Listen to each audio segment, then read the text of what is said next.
de l'Éternel, chers fils et filles de Dieu, les perles de la couronne de notre Seigneur Jésus-Christ, la prunelle de son œil, c'est à vous que je viens ce matin au nom du Seigneur Jésus-Christ, moi qui suis le serviteur de votre Maître, car la Bible dit, le Fils et les filles ont plus de valeur que les serviteurs, car le serviteur travaille à l'intérêt de fils et filles de la maison.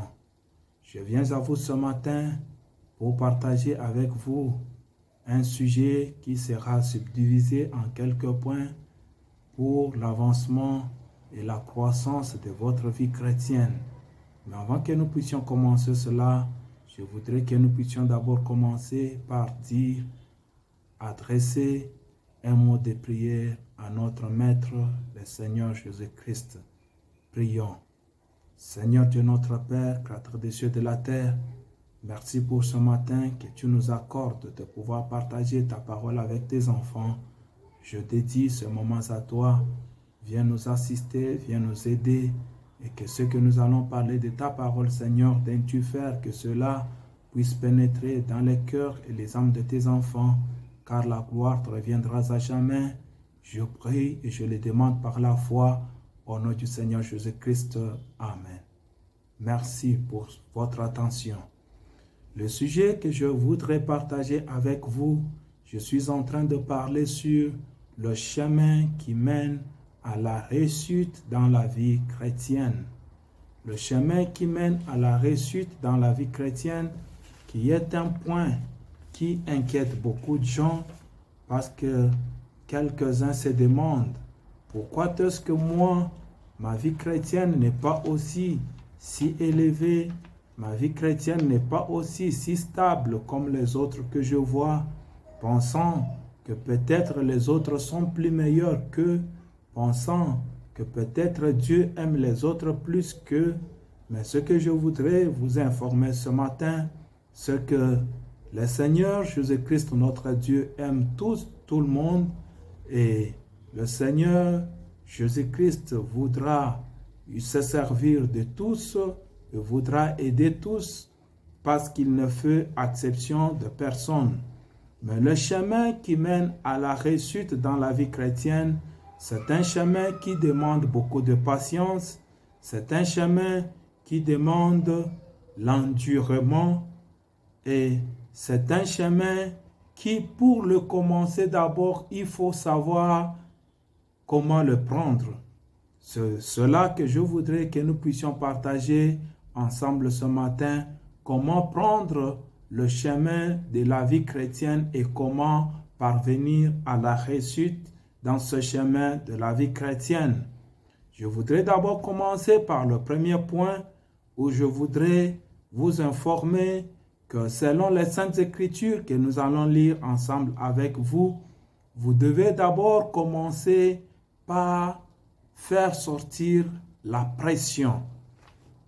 Vous ne pouvez pas commencer le chemin de la vie chrétienne et s'attendre à réussir tout en ayant la pression, tout étant dans la précipitation, parce qu'en réalité, ce qui trahit les enfants de Dieu, c'est quand ils regardent au temps.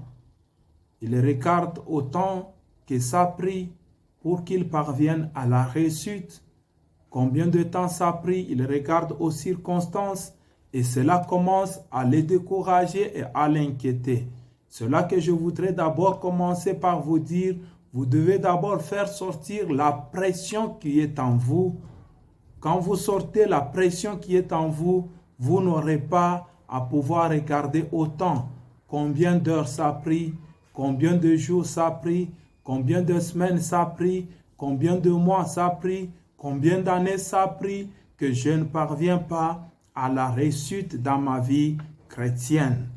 Et comme nous l'avons dit, que c'est un chemin d'endurement pour beaucoup qui n'aiment pas endurer, ils aiment seulement sauter et arriver juste au résultat parce qu'ils voient les autres qui sont déjà parvenus au résultat Alors eux ne veulent pas endurer comme les autres, ils veulent le résultat vite, vite, et c'est là qu'ils commettent des accidents sur la route du chemin chrétien.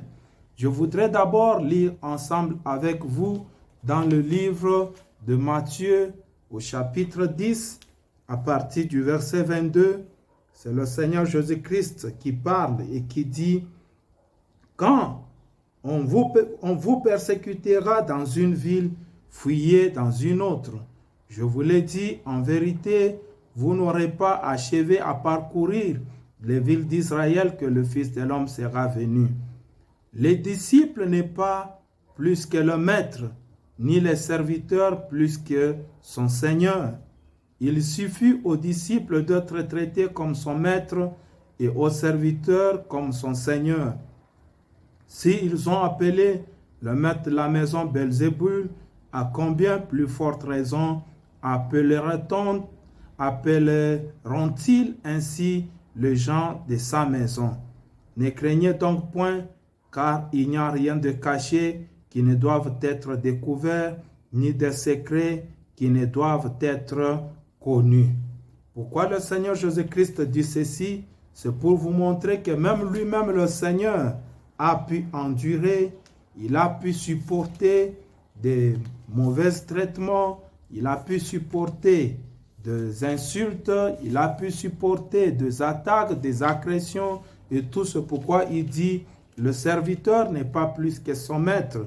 Si on a traité ainsi le maître de la maison comme étant Belzébul, alors on peut aussi traiter le serviteur de la même manière. Et dans le livre de Luc, au chapitre 12, nous pouvons lire à partir du verset 22, la Bible nous dit ceci. Jésus dit ensuite à ses disciples, « C'est pourquoi je vous dis, ne vous inquiétez pas pour votre vie de ce que vous mangerez, ni pour votre corps de quoi vous serez vêtus. La vie est plus que la nourriture et le corps plus que le vêtement. Considérez les corbeaux, ils ne sèment ni ne moissonnent, ils n'ont ni cellier ni grenier, et Dieu les nourrit. Combien ne valez-vous pas plus que les oiseaux? Qui de vous, par ses inquiétudes, peut ajouter une coudée à la durée de sa vie? Si donc vous ne pouvez pas la moindre chose, pourquoi vous inquiétez-vous du reste? Par là, le Seigneur Jésus-Christ voulait montrer à ses disciples qu'ils ont beaucoup plus de la valeur comme plus que les perles. Ils sont la prunelle de l'œil de leur Dieu. Alors, il se soucie d'eux plus que qui que ce soit. Il se soucie d'eux plus que eux-mêmes pensent qu'il peut, plus que le niveau que eux-mêmes pensent que Dieu se soucie d'eux. Voilà pourquoi il leur dit, ne vous inquiétez pas, votre Père, ce de quoi vous avez besoin.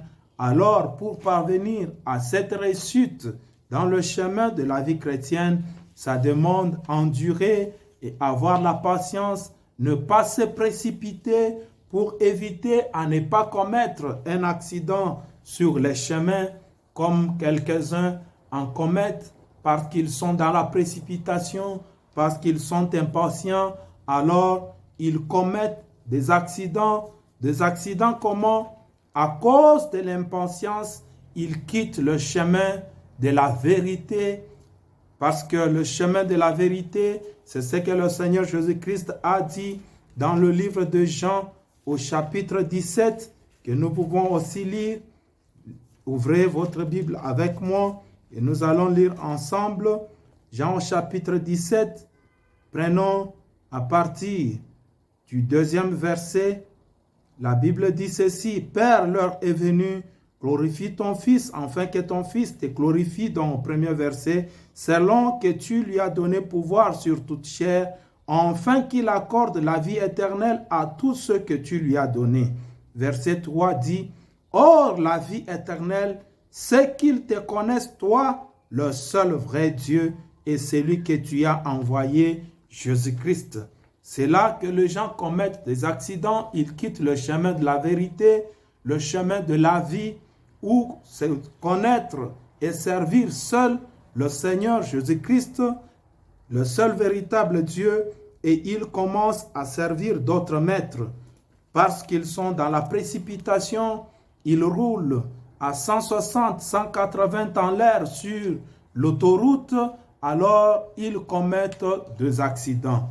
Mais revenons au point important qui est celui d'avoir la réussite ou le succès dans le chemin de la vie chrétienne. Comme je l'ai dit, vous devez d'abord sortir la pression, que vous ne puissiez pas être sous pression pour ne pas commettre des accidents. Et le deuxième point, c'est que vous devez donner la première place à Dieu en toutes choses. La première place à Dieu en toutes choses, vous devez placer Dieu en première considération, Dieu en première place dans tout ce que tu fais. Tu penses d'abord, tu te réfères d'abord à Dieu et à sa parole. Qu'est-ce qui est dit dans la parole de Dieu? Qu'est-ce que les Saintes Écritures disent? Qu'est-ce qui a été dit? Est-ce que dans cette situation, un autre serviteur de Dieu, un autre fils de Dieu, est-il déjà passé par là? Et qu'est-ce que Dieu lui avait dit? Quelle a été son expérience avec le Seigneur? Tu places Dieu en premier lieu avec tes dîmes, les 10% de tes revenus. Non pas prendre 3 ou 4% ou 6 ou 7%, même pas 9% de tes revenus, tout en pensant que tu es malin, mais donnant les 10% de tes revenus à Dieu avec sincérité. Et si même tu le manques à le donner, la prochaine fois que tu voudras payer cela, tu le payes avec intérêt de 5% parce que c'est ce que la Bible dit. Lisons dans Matthieu chapitre 5 pour se référer à ce point qui est celui de donner la première place à Dieu.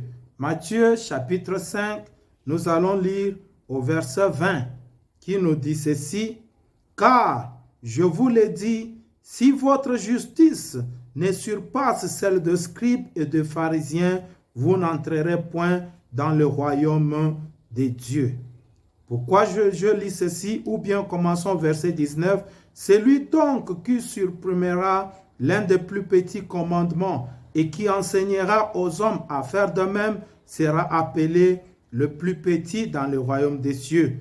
Mais celui qui les observera et qui enseignera à les observer, celui-là sera appelé grand dans le royaume des cieux. » Excusez-moi. Celui-là sera appelé grand dans le royaume des cieux, car je vous le dis, si votre justice ne surpasse celle des scribes et des pharisiens, vous n'entrerez point dans le royaume des cieux. Vous devez d'abord donner la première place au Seigneur Jésus-Christ. Vous devez prendre en considération sa parole et vous devez toujours penser qu'il est le maître de temps et des circonstances en toutes choses, ou sinon, tu ne peux pas faire un pas de plus dans votre vie chrétienne. Tu ne peux pas faire même pas le premier pas. Ça ne sera que de l'hypocrisie que tu vas faire. Et nous prendrons aussi le deuxième point qui est le point de se consacrer à Dieu. Je pense que quelques-uns pensent que se consacrer à Dieu, c'est peut-être faire 40 jours de jeûne, 40 jours de nuit, mais ça ne devait pas être de la sorte. Après son jeûne, il peut aller là-bas voler, il peut aller là-bas mentir, il peut aller là-bas faire telle ou telle autre chose qui n'est pas en ordre avec la parole de Dieu. Et il pense qu'il va réussir parce qu'il a fait ses 40 jours ou ses 40 nuits de jeûne. Et il vous dira, pourquoi est-ce que je fais 40 jours de jeûne et je ne réussis pas? Or, en réalité, le jeûne ne devrait pas être le fait de ne pas manger, bien que ça fait partie du jeûne. Le jeûne ne devrait pas être le fait peut-être de se préserver, pour ceux qui sont mariés, se préserver sur leur lit conjugal. Ce n'est pas simplement cela le jeûne, mais le jeûne devait être vivre en consécration pour son Dieu. Vivre en état d'abandon quotidiennement, comme on peut le dire en anglais, daily. Vivre en état d'abandon, en état de consécration du jour au lendemain jusqu'à votre départ, jusqu'à ce que Dieu puisse vous retirer de cette terre, afin de pouvoir retourner d'où vous êtes venus dans sa présence. Et c'est ce que le Seigneur Jésus-Christ faisait, comme la Bible nous le dit. Dans Matthieu chapitre 14, nous lisons au verset 23, la Bible nous dit ceci: « Quand il l'eut renvoyé, il monta sur la montagne pour prier à l'écart. Et comme le soir était venu, il était là seul. » Rappelez-vous aussi que même avant sa crucifixion et sa mort, le Seigneur Jésus-Christ avait pris les disciples. Il est allé avec eux dans le champ de Gethsémane où il était en train de prier. Et il a dit aux disciples: « Ne pouvez-vous pas veiller avec moi 1 heure seulement ?» Pourquoi est-ce qu'il faisait cela? C'était parce que c'était cela son habitude. Son habitude était de se retirer et de prier. C'était cela, ses habitudes. Il se consacrait quotidiennement. Il priait. Même si quelqu'un est au travail, quelqu'un dira: « Mais moi, je suis au travail. Je travaille chaque jour. Comment est-ce que je parviendrai à me consacrer? Je suis sur la route. Peut-être je conduis avec mon patron. Peut-être je suis le caissier dans le magasin. Comment est-ce que je vais me consacrer? » C'est là que je voudrais aussi dire. C'est ce qui s'était passé en Égypte. C'est ce qui s'était passé en Égypte. Qu'est-ce qui s'était passé en Égypte? Lorsque Pharaon avait vu que Israël devenait de plus en plus puissant, qu'est-ce que Pharaon avait dit? Qu'on leur donne plus du travail, qu'on leur donne plus à faire, qu'on leur donne plus de charges, afin qu'ils ne servent pas leur Dieu et qu'ils deviennent de plus en plus faibles. C'est ce que le Pharaon fait avec les enfants de Dieu. C'est ce que Pharaon fait avec le fils et les filles de Dieu. Il leur donne beaucoup plus de charges. Il leur donne beaucoup plus de distractions. Les gens sont sur les réseaux sociaux. Les gens sont à temps plein sur WhatsApp, à temps plein sur Facebook. Et ils n'ont pas du temps pour leur Dieu. Ils n'ont pas du temps à s'abandonner à Dieu. Or, si en leur travail, ils peuvent avoir 2 secondes intérieurement, s'ils peuvent avoir 5 secondes dans leur cœur, s'ils peuvent avoir même 1 minute à pouvoir parler à leur Dieu. Car la Bible dit que vous ne devez pas être comme les pharisiens qui vont dans des lieux publics pour montrer aux gens comment est-ce qu'ils prient, qui sont en train de crier dans des lieux publics et en disant qu'ils sont en train de prier.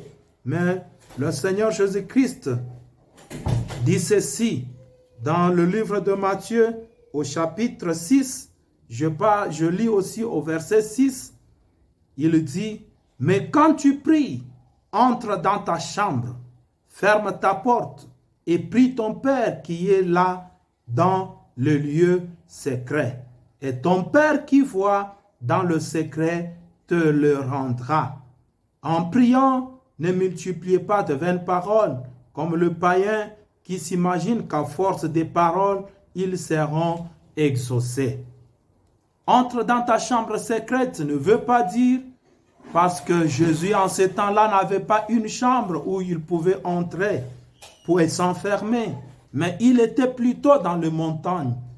Il s'éloignait dans le désert pour prier. Entre dans ta chambre secrète veut dire la chambre de ton cœur, parce que c'est dans la chambre de ton cœur que Dieu habite. Entre dans la chambre de ton cœur, ferme la porte et parle au Créateur. Parle à ton Dieu dans la chambre de ton cœur et lui qui connaît les secrets, lui qui connaît les pensées de ton cœur te rendra selon ta prière.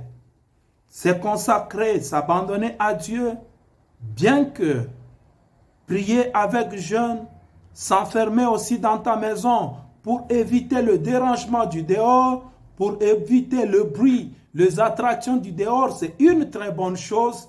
C'est pourquoi le Seigneur Jésus-Christ lui-même aussi s'éloignait dans le désert pour éviter le dérangement, pour éviter le bruit. Ce qui est une bonne chose, mais la meilleure des choses, c'est s'enfermer dans la chambre de ton cœur, où tu es en communion parfaite avec ton Créateur, où tu lui parles et il te parle pour la réussite du chemin de ta vie chrétienne. Voilà le premier point qui est la consécration. Le deuxième point qui est ton attitude. Tu devrais d'abord avoir une très bonne attitude. Une bonne attitude envers toi-même, une bonne attitude envers ton prochain, une bonne attitude envers ton Créateur. Et cette attitude devait être une attitude de positivité, une attitude qui ne recule pas, une attitude qui ne lâche pas. Voilà pourquoi le Seigneur Jésus-Christ avait dit à la femme qui avait la perte de sang, lorsqu'il a dit « Il n'est pas bon de prendre le pain des enfants et le donner aux chiens », la femme a dit « Maître, les chiens mangent même les miettes qui tombent de la table. » Et le Seigneur Jésus-Christ a dit « Je n'ai point trouvé de foi pareille en Israël. » C'est parce qu'elle avait une attitude positive. Certains versets, je vais les donner comme ça, pour que nous ne puissions pas prendre trop de temps. Elle avait une attitude positive où elle a dit « Les chiens mangent même les miettes qui tombent de la table. » Voilà pourquoi le Seigneur Jésus-Christ a dit « Je n'ai point trouvé de foi pareille en Israël. » Elle avait une attitude qui a persisté. Même quand le Seigneur l'a repoussé et l'a dit qu'il ne pouvait pas prendre le pain des enfants et le donner aux chiens en appelant cette femme chienne. Mais elle a persisté. Elle a eu une attitude qui a obligé Dieu de pouvoir la donner ce dont elle avait besoin. Et parlant toujours de l'attitude, il s'agit aussi de l'amour. Pour avoir les résultats, pour avoir les succès, tu dois avoir l'attitude d'amour. L'amour envers toi-même, l'amour envers ton prochain et l'amour envers ton Créateur, où tu ne vas servir que le seul véritable Dieu, qui est le Seigneur Jésus-Christ. Comme notre Dieu est un Dieu jaloux, il ne partage pas son amour avec un autre Dieu, avec quelque chose d'autre. Voilà pourquoi il aime avoir la première place. L'amour où quand tu pries pour ton prochain, l'amour où quand tu pries pour toi-même, l'amour où quand tu pries pour les autres, tu te mets à leur place. Tu te dis, celui-là pour qui je prie, si c'était mon Père, celui-là pour qui je prie, si c'était moi-même, qu'est-ce que j'aurais souhaité? Comment est-ce que j'aurais souhaité qu'on prie pour moi? Celui-là pour qui je prie, si c'était mon Père, comment j'aurais souhaité qu'on prie pour mon Père? Si c'était ma mère, comment j'aurais souhaité qu'on prie pour ma mère? Si c'était ma fille, comment j'aurais souhaité qu'on prie pour ma fille? Si c'était mon fils, ma belle-fille, ma belle-mère, comment j'aurais souhaité qu'on prie pour mes proches? Tu te mets à la place de ton prochain. Voilà un autre point très important que je vais encore ajouter, qui est celui de se mettre hors du chemin. Tu dois te mettre hors du chemin. Voilà pourquoi le Seigneur Jésus-Christ avait dit à ses disciples, après que vous ayez tout fait, dites, je suis un serviteur inutile. Pourquoi le Seigneur Jésus-Christ leur avait dit, dites, je suis un serviteur inutile? C'était pour leur dire, en d'autres termes, que ne pensez pas que c'est à cause de vous que votre qu'il y a eu réponse, qu'il y a eu réussite, qu'il y a eu succès, mais dites que je suis serviteur inutile parce que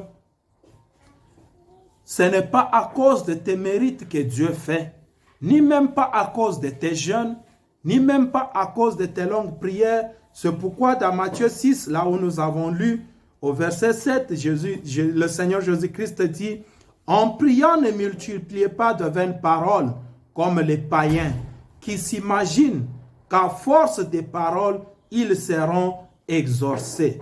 Ne leur ressemblez pas, car votre Père sait de quoi vous avez besoin avant que vous le lui demandiez. Voilà donc comment vous devez prier. Notre Père qui es aux cieux, que ton nom soit sanctifié, que ton règne vienne, que ta volonté soit faite sur la terre comme au ciel. Donne-nous aujourd'hui notre pain quotidien. Pardonne nos offenses comme nous aussi nous pardonnons à ceux qui nous ont offensés. Ne nous induis pas en tentation, mais délivre-nous du malin, car c'est à toi qu'appartiennent dans tous les siècles le règne, la puissance et la gloire. Amen.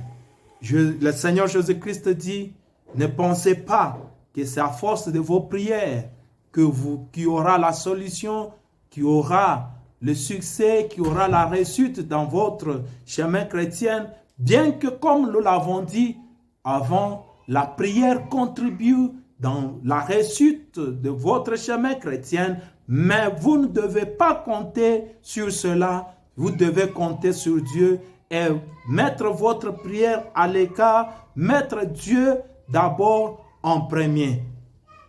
Ne pas penser que tu as quelque chose à faire.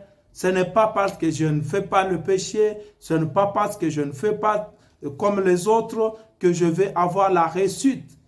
Placez d'abord Dieu en premier, se mettre hors du chemin, aimer votre prochain, avoir une bonne attitude. C'est comme un exemple m'a été donné une fois. Une femme qui avait dit, il fait une déclaration que je voudrais aussi partager avec vous. Cette femme-là avait une cinquantaine d'années, mais elle avait l'apparence d'une jeune dame de 30 quelques années. Alors lorsque la question lui avait été posée, pourquoi est-ce que tu as 50 quelques années, mais tu as l'apparence d'une jeune dame de 30 quelques années? Elle a dit, c'est parce que mon mari est mort. Quand j'étais jeune, j'étais une jeune dame. Et mon mari m'avait laissé avec 2 enfants. Et quand je suis restée veuve, il n'y avait personne qui pouvait me venir en aide. Alors de ce moment-là, j'avais pris une décision de ne pas se faire des soucis, mais de ne compter que sur Dieu, de placer Dieu en premier lieu en toutes circonstances et en toute situation.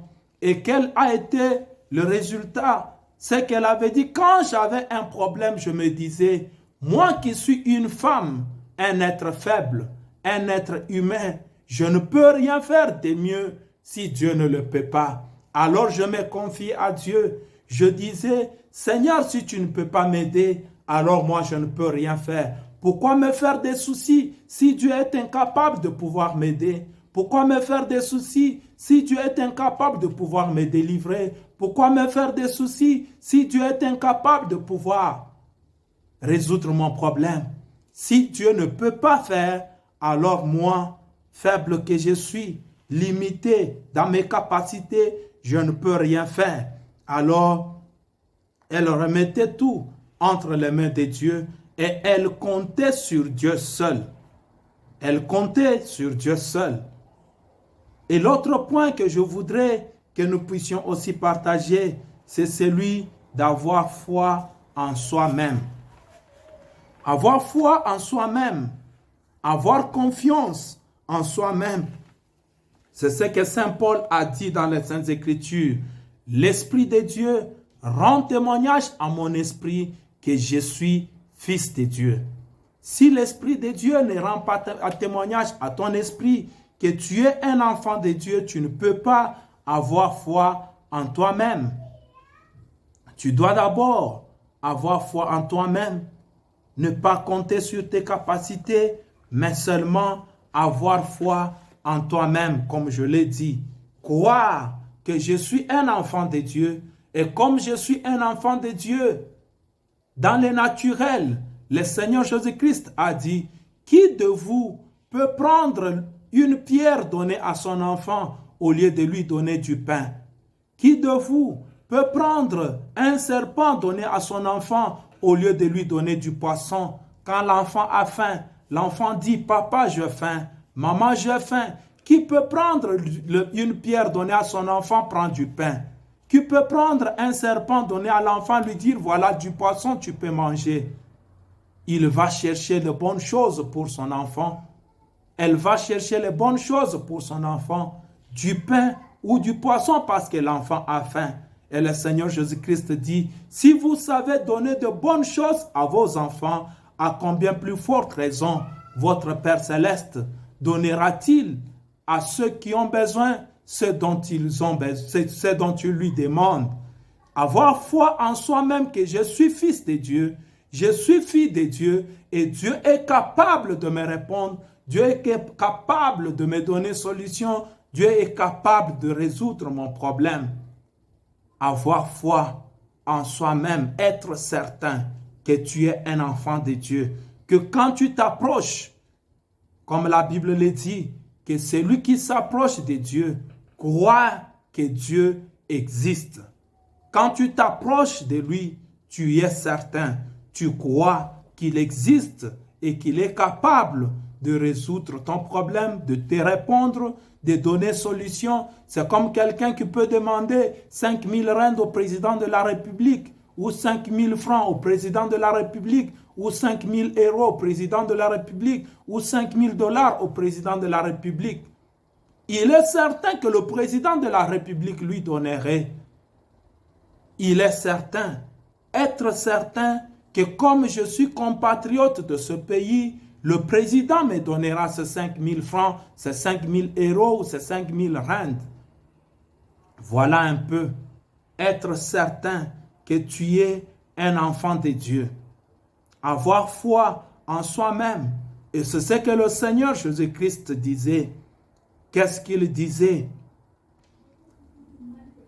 Père, je sais que tu m'as toujours exaucé, mais je prie pour ceux qui sont avec moi ici. Mais moi, je sais que tu m'as toujours exaucé et tu m'exauceras. Lorsqu'il était devant la tombe de Lazare, c'est ce qu'il avait dit. Je prie pour ceux qui sont avec moi, mais moi, je sais que tu m'as toujours exaucé et tu m'exauceras. Voilà un peu, avoir foi en soi-même. Et l'autre point que je voudrais aussi que nous puissions partager, c'est qu'il faut se souvenir du Seigneur en toutes choses. Se souvenir du Seigneur en toutes circonstances. C'est là qu'une chanson a été chantée par une inspiration divine, une chanson que j'aime beaucoup,